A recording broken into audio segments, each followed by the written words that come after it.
సార్వత్రిక ఎన్నికల సన్నద్దతపై కేంద్ర ఎన్నికల కమిషన్ పర్యటన జరుపుతున్న తరుణంలో రాష్ట్ర అధికారులు హడావిడి ప్రారంభించారు.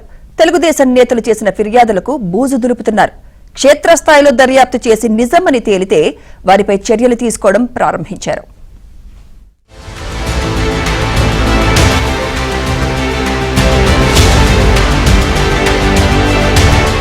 రాష్ట్రంలో సార్వత్రిక ఎన్నికల సన్నద్దతపై సమీక్షించేందుకు ఈ నెల 9, 10వ తేదీల్లో కేంద్ర ఎన్నికల కమిషన్ ఏపీలో పర్యటించనుంది.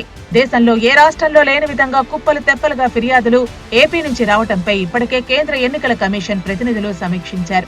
వచ్చిన ఫిర్యాదులన్నింటిపై క్షేత్రస్థాయిలో పరిశీలన జరపాల్సిందేనని, నిజమని తేలితే బాధ్యులపై చర్యలు తీసుకోవాల్సిందేనని ఆదేశించారు.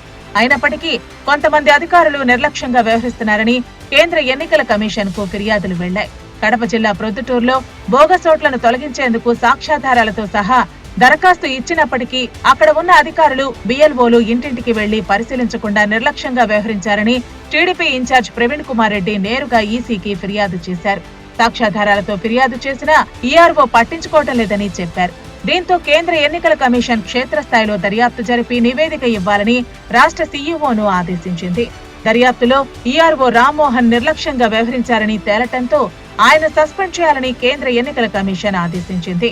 కమిషన్ ఆదేశాలతో డిప్యూటీ కలెక్టర్ హోదాలో ఉన్న రామ్మోహన్ ను సస్పెండ్ చేసింది. ఈ మేరకు ఉత్తర్వులు జారీ చేసింది.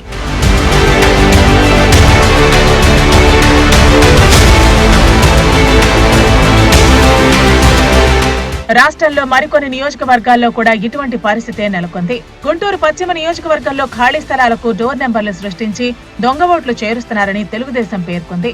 దీనికి సంబంధించిన సాక్ష్యాధారాలను కూడా తెలుగుదేశం విడుదల చేసింది.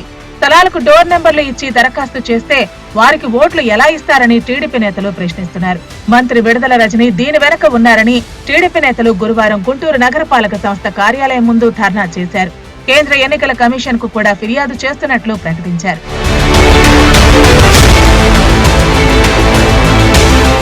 రాష్ట్రంలో మరికొన్ని నియోజకవర్గాల్లో కూడా ఇటువంటి పరిస్థితే నెలకొంది. త్వరలో ఈ నియోజకవర్గాల్లో కూడా క్షేత్రస్థాయి పరిశీలన జరిపి నివేదిక ఇవ్వాలని ఇప్పటికే కేంద్ర ఎన్నికల కమిషన్ ఆదేశించింది.